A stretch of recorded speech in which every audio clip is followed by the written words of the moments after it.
지난주에 우리가 큰 비로 인해서 많은 피해들이 있었습니다. 엄청난 양들의 차들이 침수가 되고 또 거주지들이 물에 잠기기도 하고 인명피해까지 있었던 것이죠. 이번 주에도 많은 비가 온다는 예보가 있긴 했었는데 피해가 없기를 바라는 마음입니다. 더불어서 이런 폭우로 인해서 피해 상황들이 잘 복구되기를 바라고 또 함께 기도했으면 좋겠습니다.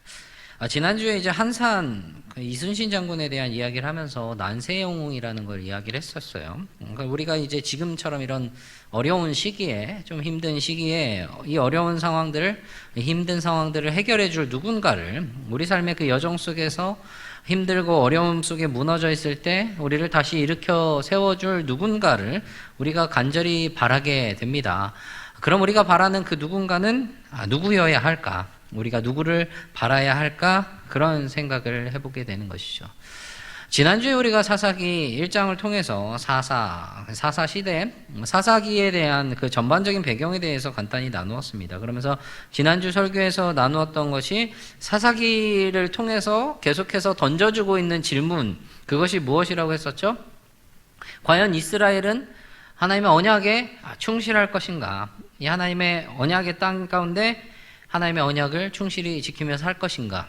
이스라엘이 주권자이신 하나님 한 분만을 경배하고 섬길 것인가에 대한 질문을 계속적으로 던지고 있다고 했었죠. 그러면서 그것에 대한 실패, 군사적인 부분에서의 실패를 1장에서 이야기를 했었습니다. 오늘 본문에서 나누게 된 내용은 지난주에 살짝 언급했던 것처럼 종교적인 부분에서의 실패를 이야기를 하고 있습니다.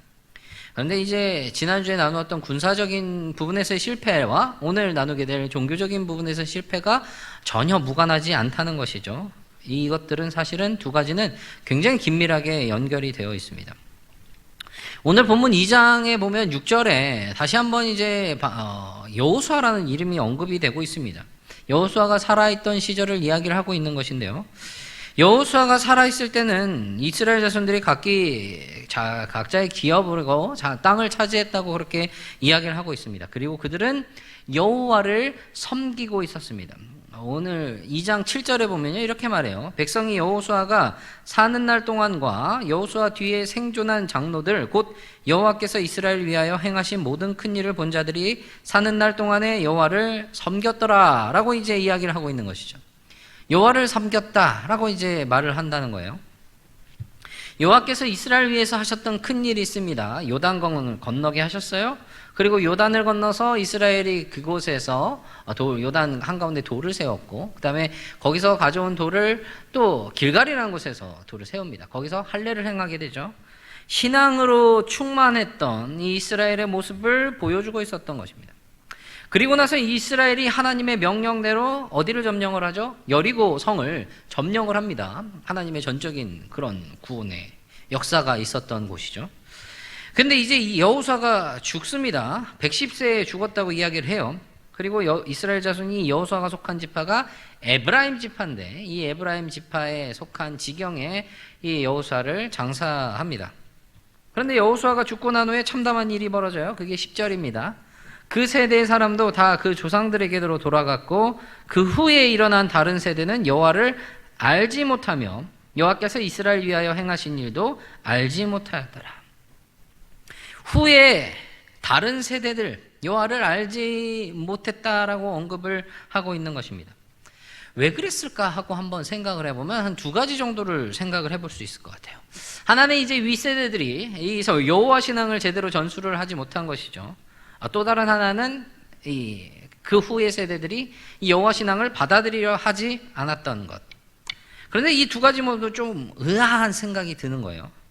바로 윗세대들이 누구죠? 여호수아 시대에, 여호수아 뒤에 생존한 사람들, 그러니까 여호와께서 이스라엘에게 행하셨던 큰 일을 본 사람들이라고 합니다. 그럼 그들이 보았던 큰 일이 무엇이죠?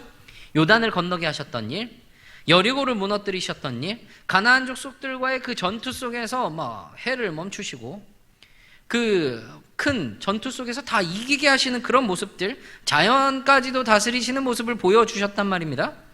자, 이 세대를 생각을 해볼게요. 이들이 출애굽 세대인가요? 아니죠. 출애굽 2세대입니다. 광야 세대들이죠.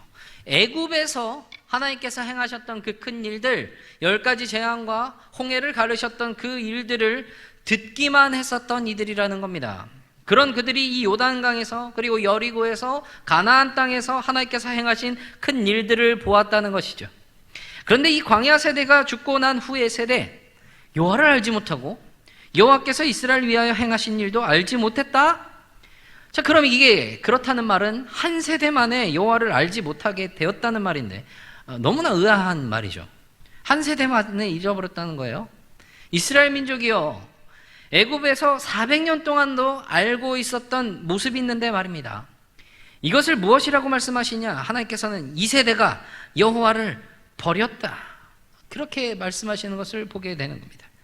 나와 상관없다고, 나의 세대와 상관없고 우리 윗세대들, 우리 조상들과만 상관 있는 신이라고 그렇게만 여겼던 것이죠.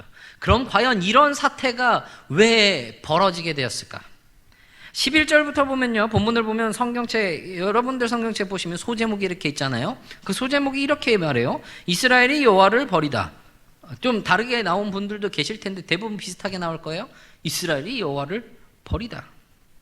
여기에서 기록하고 있는 게 무엇이냐면 사사기에서 여러 번 반복이 되고 있는 악순환이 있습니다. 영적 타락 사이클이라고 해요. 순환 사이클. 이 사이클이 어떻게 이루어지냐면 먼저는 타락입니다. 이스라엘이 하나님 보시기에 악을 행해요. 우상을 섬깁니다. 하나님을 버리고. 그리고 애굽에서 인도하시고 가나안을 이끄신 하나님을 버리고 주위의 다른 신들, 우상들을 섬기는 그런 모습들이 여기에 있었다는 것이죠. 그 다음이 진노와 심판입니다. 다른 신들을 섬기던 이 이스라엘 백성들을 향하여 하나님이 진노하시고 그들의 악한 행위로 인해서 심판을 하십니다. 어떻게 심판하시냐면 그들 주위에 있는 적들, 대적들, 주위에 있는 다른 민족들로 하여금 그들이 핍박을 당하도록 합니다. 그들의 손에 넘기시는 것이죠. 노략을 당하고요, 대적들에게 대항을 하지 못하게 됩니다. 괴롭죠. 내일이 광복절이잖아요. 우리 일제강점기 얼마나 고통스러웠는지 우리는 직접 경험하지 못했지만 그 글들과 영상들로서 너무 많이 보았잖아요. 그래서 그 광복의 그 자유가 얼마나 큰지, 이런 괴로움과 고통 속에서 이들이 그 다음으로 하는 게 부르짖어요. 하나님께 부르짖어서 그 고통 속에서 건져주시기를 간구하고 있다는 것이죠. 그럼 구원이죠. 그 다음 하나님께서 이스라엘 백성들을 구원하셔요. 사사들을 보내십니다. 사사들을 통해서 그 대적들을 이겨내시고 이 대적들의 손에서 이 이스라엘 백성들을 건져내신다는 겁니다. 그래서 평화가 임해요. 여기까지면 정말 좋을 텐데 말인데요. 참 좋을 텐데 이 말을 하는 게 뭘까요? 안 그랬다는 거죠. 그 뒤에 또 뭐가 있습니다. 다시 돌아가요. 19절에 보면 이렇게 기록을 하고 있어요. 그 사사가 죽은 후에는 그들이 돌이켜 그들의 조상들보다 더욱 타락하여 다른 신들을 따라 섬기며 그들에게 절하고 그들의 행위와 패역한 길을 그치지 아니하였으므로 다시 돌아갔어요. 그들이 돌이켰대요. 더욱 타락하여. 이런 영적의 타락의 사이클이 타락하고 하나님의 진노와 심판을 받고 부르짖는데 간구를 하죠. 들으시고 사사들을 보내셔서 구원하십니다. 평화가 임해요. 그러면 다시 돌아갑니다. 이런 반복들이 계속 되고 있는 사사기 안의 모습을 보게 된다는 것이죠. 왜 대체 이스라엘 백성들에게 이런 악순환이 계속해서 벌어지고 있는 것일까? 무엇 때문일까? 한번 곰곰이 생각을 해봐요. 그럼 그 문제가 떠오릅니다. 이스라엘이 지난번에 군사적인 실패가 있었던 게 뭐였죠? 가나안 족속들을 다 쫓아내지 못했습니다. 안 왔죠? 그러니까 이 이스라엘 민족들이 가나안을 쫓아내지 않은 결과로 인해서 이런 일들이 벌어졌는데 이게 무슨 말일까 생각을 해보면 이스라엘이 여호와를 알지 못했다고 해요. 이스라엘이 여호와를 버렸다고 했습니다. 그런데요, 사실은 이스라엘은요, 이 여호와를 완전히 버린 적이 단 한 번도 없습니다. 이전에도 그렇고요, 사실은 앞으로도 이스라엘은 여호와를 완전히 버리지 않아요. 그럼 무엇이냐? 동시에 이들은 다른 신들도 섬겼습니다. 오늘 본문에 등장하고 있는 바알과 아스다롯이 대표적인 우상들인데 하나님께서는 그것들을 보시면서 이스라엘 백성들이 하나님을 버렸다라고 이야기를 하신다는 겁니다. 사실 이스라엘 백성들에게는요, 여호와를 알지 못할 이유가 전혀 없는 거예요. 그럴 필요가 없는 것이죠. 지금까지의 모든 여정들을 보면 그들이 하나님을 버리지 않고 섬기는 것 손해볼 일이 전혀 없었다는 겁니다. 그래서 그들은요 하나님을 섬겨요. 근데 다른 것들이 또 있는 것이죠. 그들에게 필요한 현실 세계들, 거기 속에서 바알과 아스도롯도 같이 섬겼다는 겁니다. 그 과정이 왜 일어난 것이냐, 왜 현실 세계라고 하는 것이냐, 하나님께서 절대로 하지 말라고 했던 이 우상 숭배를 왜 했느냐. 바알이 폭풍과 비의 신입니다. 가나안에 여러 족속들이 살고 있어서 그에 따라서 자연히 여러 신들이, 우상들이 있습니다. 그런데 그 중에서도 최고의 신으로 뽑히는 게 이 바알이에요. 아스다롯은 풍요와 다산의 신입니다. 바알과 아스다롯은 부부인데, 물론 이제 가나안 신들의 관계는 굉장히 복잡합니다. 그런데 어쨌든 이 둘이 농사, 그리고 이 사람들이 살아가는데 번영에 있어서 빼놓을 수 없는 신들이라는 것이죠. 이 가나안에서 말입니다. 그럼 이 바알과 아스다롯을 왜 이스라엘이 섬기게 되었는가? 단순히 종교적인 호기심으로 가나안 사람들이 섬기네, 번영의 신이래, 다산의 신이래, 풍요의 신이래, 우리도 섬겨볼까, 이런 호기심이 아니었다는 거예요. 이스라엘이 가나안에 들어와서 가장 큰 변화가 무엇이라고 했었어요? 생활 방식입니다. 이전에는 목축을 했습니다. 목축이 주였어요. 가나안에 들어와서는 이들이 해야 할 것이 무엇이었냐면 농사를 지어야만 했습니다. 이제는 만나가 없어요. 목축을 할 때는요, 날씨가 완전 절대적인 조건은 아닙니다. 풀이 없으면 풀이 있는 지역으로 가면 돼요. 물이 없으면 다른 샘을 파거나 물이 있는 지역으로 가면 됩니다. 그런데 농사는 그렇지가 않죠. 아무 때나 씨를 뿌리고, 그럼 곡식이 자연히 자라는 게 아니라는 거예요. 씨를 뿌려놨는데 안 자란다고 해서 그걸 그냥 옮길 수 있는 것도 아니라는 것이죠. 알맞은 곳에, 알맞은 때에 이 씨를 뿌려, 그래야 곡식이 자랄 수 있는 여건이 형성이 되는데, 그런다고 자연이 잘 자라느냐? 아니죠. 필요한 조건들이 있어요. 각 때에 맞는 조치를 취해줘야 하고, 물론 자연적인 조건들도 잘 따라줘야 합니다. 이런 상황에서 이스라엘 백성들이 선택했던 방법이 무엇이에요? 가나안 족속들을 다 쫓아내지 않고 그들과 타협해서 그들을 종으로 부렸습니다. 그들을 노역시켰어요. 자신들에게 익숙하지 않은 이 농사에 이 가나안 사람들을 사용한 겁니다. 그들에게 농사를 배웠었죠. 그런데요, 문제는 뭐냐면 이 가나안 방식에는요, 그들이 섬기고 있는 신들을 빼놓고는 그 농사를 이야기를 할 수가 없는 겁니다. 농사를 짓기에는 특히 이 가나안 땅에는 기후가 굉장히 중요해요. 이 기후는 날짜, 달력과 굉장히 연관이 깊습니다. 우리나라도 이전에 절기 이야기할 때, 레위기에서 절기 얘기할 때 24절기가 있다고 했었죠. 입추, 경서, 입춘, 이런 거 있잖아요. 그런 것들이 있는데, 지난 주일이 입추였어요. 벼가 한창 익어가는 때라고 이제 지식백과는 이야기를 하고 있어요. 이런 달력들이 가나안에도 있었던 것이죠. 그리고 그것은 바알, 아스다롯, 밀접하게 연관이 되어 있었던 것입니다. 그러니까 이스라엘 백성들이 이 농사를 수월하게 하려면 가나안 사람들을 이용하고 그들에게 농사를 배워야 하는데, 그러려면 그들의 방식을 따라야 했다는 겁니다. 그게 바알과 아스다롯을 섬기게 됐던 그 이유예요. 그러니까 이들에게 있어서 이 바알과 아스다롯을 섬긴 것은 단순히 호기심이 아니라 현실적인 문제였다는 것이죠. 대대로 목축만 하던 이 조상들에게는 배울 수 없었던, 이 조상들의 지혜와 그들의 신앙과 그들의 경험에서는 결코 알 수 없는 그것을 배우려면 가나안 사람들과 타협을 하고 그들을 이용하고 그와 연관돼서 우상들을 섬겨야만 했다는 것이죠. 그런데 하나님이 말씀하신 것은 그것이 아니었던 거예요. 가나안 족속들을 다 내쫓으라고 하셨어요. 그들의 재단들을 다 헐어버리라고 하셨죠. 우상을 섬기지 말라고 하셨어요. 그들의 타락한 문화들을 철저하게 파괴하라고 하신 것이죠. 오직 하나님만을 섬기는 하나님의 백성들로서, 그리고 그 백성들이 이 가나안 땅, 하나님의 약속의 땅을 차지해서 그곳에서 하나님의 언약을 이루어 나가면서 하나님의 나라를 세워나가고 그곳에서 하나님의 복을 선포할 수 있는 그런 백성들이 되라고 그렇게 말씀했다는 것이죠. 그럼 농사는 어떻게 짓죠? 이스라엘 농사가 익숙하지 않은데, 그 지역도 익숙하지 않은데, 게다가 광야에서는 이렇게 내려주셨던 만나도 이제는 없는데, 그래도 이스라엘은 해야만 했던 겁니다. 처음에는 실패하고 시행착오를 겪어가고 어려움을 겪더라도 이스라엘만의, 그 하나님만을 섬기는 하나님의 백성들만의 그 농사법들을, 그 법들을 만들어 가야 했었다는 겁니다. 그런데 그렇지 않았다는 것이죠. 그것을 정착을 하면서 신앙을 지키는 것보다 농사를 잘 그리고 좀 더 쉬운 방법으로 짓는 것을 선택한 겁니다. 어쩔 수 없다는 핑계 아래 말입니다. 하나님께서 이스라엘에게 바라신 것, 이들이 가나안 땅에서 빨리 적응하고 농사도 잘 짓고 그런 것들을 바라신 것이 아니었다는 거예요. 너희가 나의 백성으로 그 언약의 땅에서 하나님의 복을 선포하라고, 하나님의 언약에 충실한 하나님의 언약의 백성들의 모습을 잘 나타내라고 그것을 요구하셨다는 것이죠. 우리 레위기에서 배웠던 이스라엘 절기들이 있어요. 7절기들이 있잖아요. 그 절기들 중에서 몇몇 절기들은 사실은 농사와 관련된 절기들입니다. 맥추절, 초실절, 초막절, 이런 추수와 관계된 것들이 있어요. 언제 얘기해 주신 것이죠?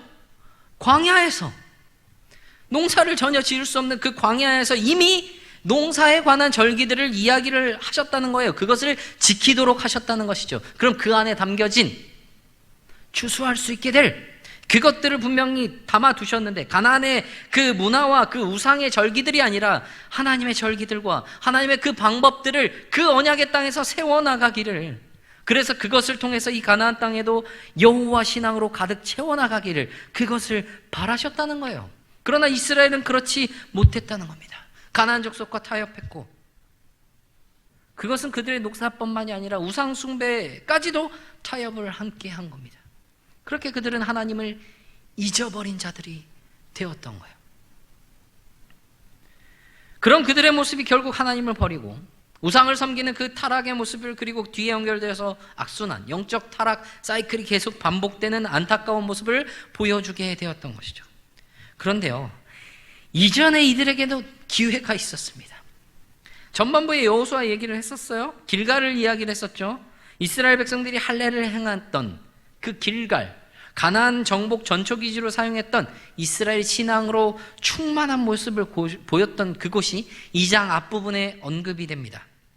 여호와의 사자가요, 길갈에서 복임이라는 곳으로 올라와서 말하는 모습을 기록을 하고 있습니다. 2장 1절 2절인데, 여호와의 사자가 길갈에서부터 복임으로 올라와 말하되 내가 너희를 애굽에서 올라오게 하여 내가 너희의 조상들에게 맹세한 땅으로 들어가게 하였으며, 또 내가 이르기를 내가 너희와 함께한 언약을 영원히 어기지 아니하리니 너희는 이 땅의 주민과 언약을 맺지 말며 그들의 제단들을 헐라하였거늘 너희가 내 목소리를 듣지 아니하였으니 어찌하여 그리하였느냐. 꾸짖고 있는 것이죠. 왜 그랬냐고, 왜 하나님의 말을 듣지 않았냐고, 이 땅의 주민들과 언약을 맺지 말라고 했는데 왜 그 말을 어기고 가나안과 언약을 맺었냐고. 이스라엘 백성들의 대답은 나오지 않았지만 1장에서 그들이 행했던 내용들을 살펴보면 이런 대화들이 있을 거라는 생각이 드는 거죠. 왜 가나안 점령에 대한 계획들을 이루어내지 못했느냐? 우리에게는 그들을 완전히 쫓아낼 힘이 없습니다. 그들을 마무리 지을 만큼 강성하지 못했어요. 너희가 그 일을 할 때 내가 너희와 함께하고 너희에게 힘을 주면 너희가 대적들을 다 쫓아낼 것이라고 그렇게 이미 말했고, 또 그것들을 이루어가는 모습들 너희 보지 않았느냐? 그런데 왜 그들을 남겼고, 그러면 그들을 쫓아내지 않고 어떻게 했느냐? 그들과 언약을 맺었습니다. 협상을 했어요. 협정을 했습니다. 그 조건들은 우리에게 너무나도 유리한 조건들이었습니다. 이런 타협의 모습이었다는 것이죠. 여호수아 24장에서 이스라엘이 여호와만을 섬기겠다고 할 때 20절에서 여호수아가 이렇게 말해요. 만일 너희가 여호와를 버리고 이방 신들을 섬기면 너희에게 복을 내리신 후에라도 돌이켜 너희에게 재앙을 내리시고 너희를 멸하시리라 하니, 이스라엘 백성들은 아니라고 여호와 하나님만을 섬기겠노라고 그렇게 말했다는 겁니다. 그런데 지금 어때요? 이방 신들을 섬기고 이 땅의 주민들과 하지 말라던 그 언약들 맺었고 제단을 헐라 하셨는데 헐지 않았습니다. 다 어긴 것이죠. 3절에, 오늘 말씀 3절에 그러므로 내가 또 말하기를 내가 그들을 너희 앞에서 쫓아내지 아니하리니 그들이 너희 옆구리에 가시가 될 것이며 그들의 신들이 너희에게 올무가 되리라 하였노라. 가나안 족속이여 이스라엘 백성들에게 가시가 됩니다. 찔려요.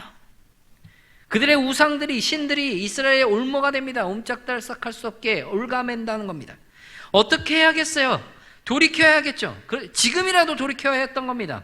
그런데 이 타협을 하는 게 사실은 쉽게 돌아서지 않게 됩니다. 한번 들어서고 나면요, 다시 돌이키기가 너무 어려워요. 이스라엘 백성들이 지금 와서 가나안과의 그 언약들을, 그 협정들을 깰 수 있겠어요?